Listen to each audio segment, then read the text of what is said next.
بسم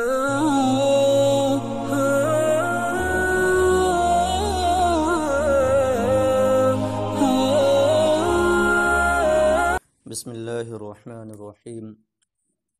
الحمد للہ رب العالمین والصلاة والسلام علی سید الانبیاء والمرسلین وعلی آلہ وصحبہ اجمعین۔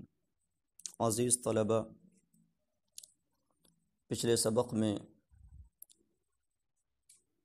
اس بات کا ذکر ہوا تھا کہ شارع علیہ الرحمٰ نے علم الشرائع والاحکام اور علم التوحید والصفات کا ایک تعارف کروایا، اور اس دن یہ ذکر ہوا تھا کہ اگلی بات اس اعتراض کے جواب میں ہے کہ متقدمین یعنی دور صحابہ اور تابعین کے لوگوں نے ان علوم کی تدوین کیوں نہ کی، اور ان دونوں علوم کی تدوین کی آخر ضرورت کیوں پڑی، جس کی وجہ سے ان دونوں علوم کی تدوین ہوئی۔ تو آپ یہ کہہ سکتے ہیں کہ اگلا سبق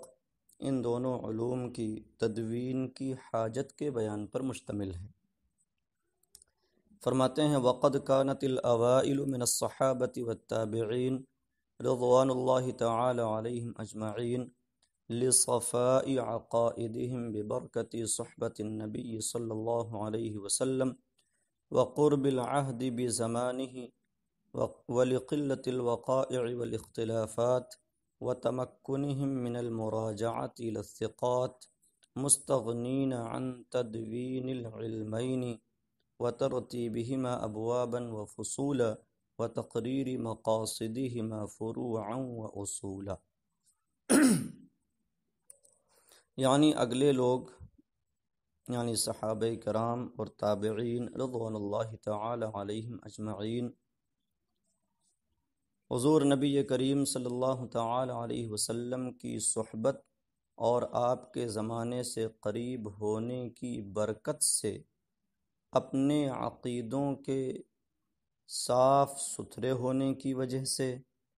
اور حوادث و اختلافات کی کمی کی وجہ سے اور ثقہ اور معتمد لوگوں کی جانب رجوع کرنے پر قادر ہونے کی وجہ سے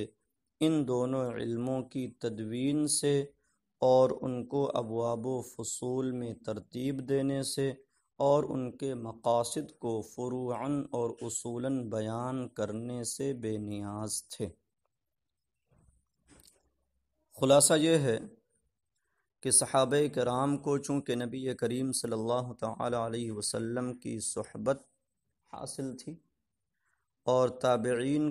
نبی کریم صلی اللہ تعالی علیہ وسلم کے زمانے سے بالکل قریب تھے،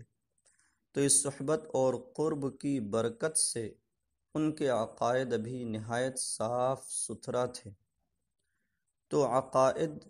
جب پاکیزہ تھے،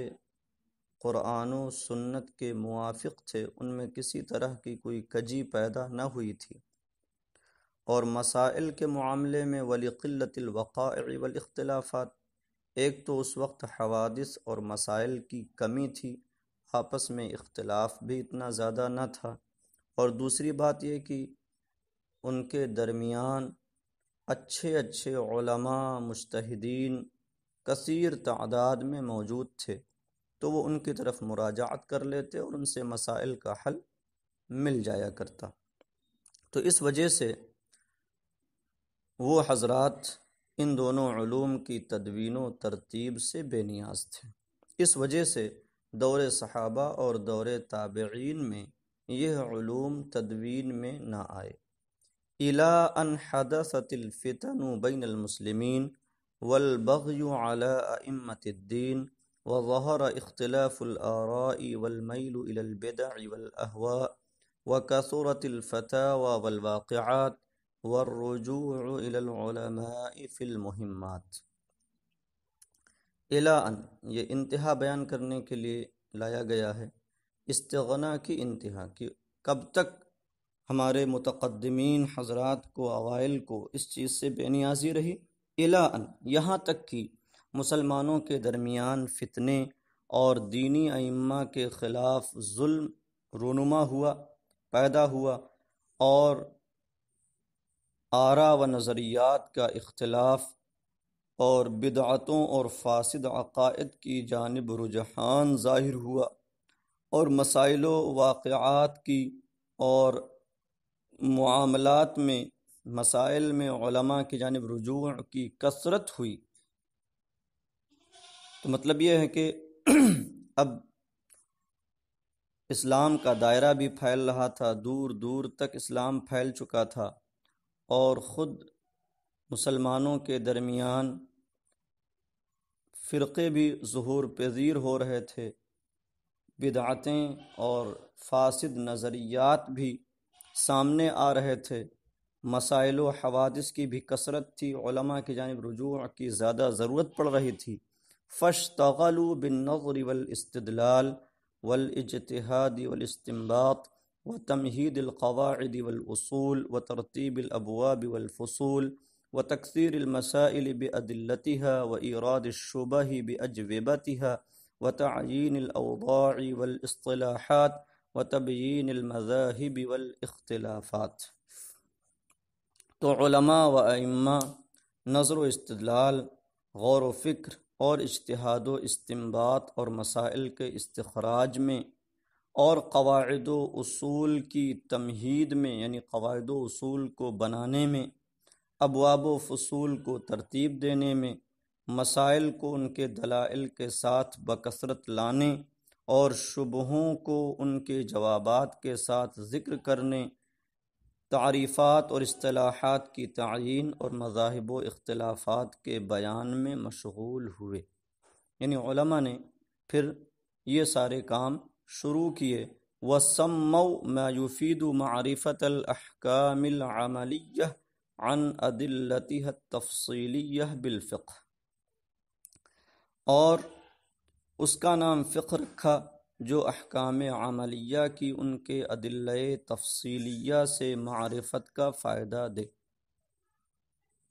تو اس کا نام فقہ رکھا گیا، جو اس بات کے لیے وضع کیا گیا ہے کہ اس کے ذریعے احکام عملیہ کی معرفت حاصل ہو، اور صرف احکام عملیہ ہی کو نہ جانا جائے بلکہ احکام عملیہ کی معرفت ان کے ادلہ تفصیلیہ سے، کہ یہ حکم شرعی عملی یہ ہے تو اس کی دلیل کیا ہے۔ مثلا نماز فرض ہے تو نماز کی فرضیت کی دلیل، مثلا اقیم الصلاۃ ہے۔ زکوٰۃ دینا فرض ہے تو زکوٰۃ کی فرضیت کی دلیل، شراب حرام ہے تو اس کی کیا دلیل ہے، زنا حرام ہے۔ تو تمام احکام عملیہ کی معرفت ان کے ادلہ تفصیلیہ سے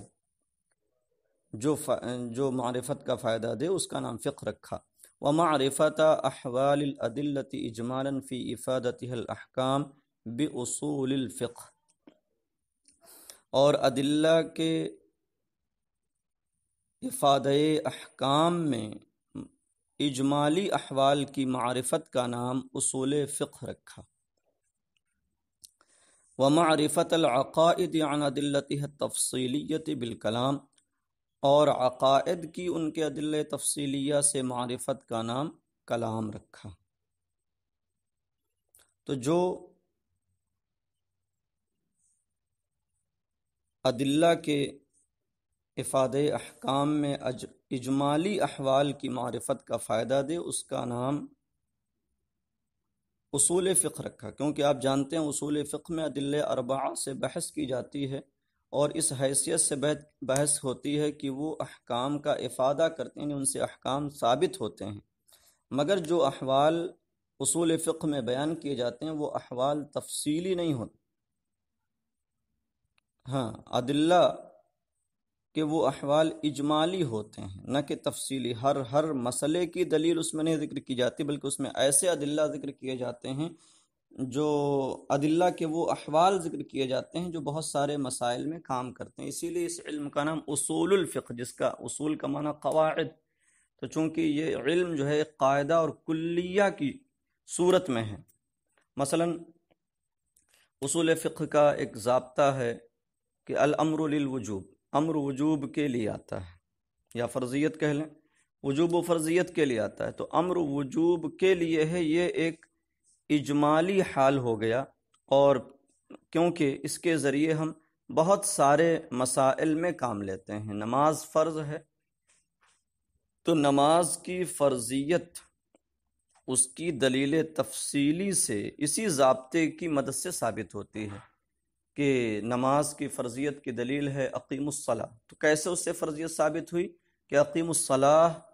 امر کا صیغہ ہے اور امر وجوب کے لیے آتا ہے، فرضیت کے لیے آتا ہے، اس سے پتہ چلا کہ نماز فرض ہے۔ اور جو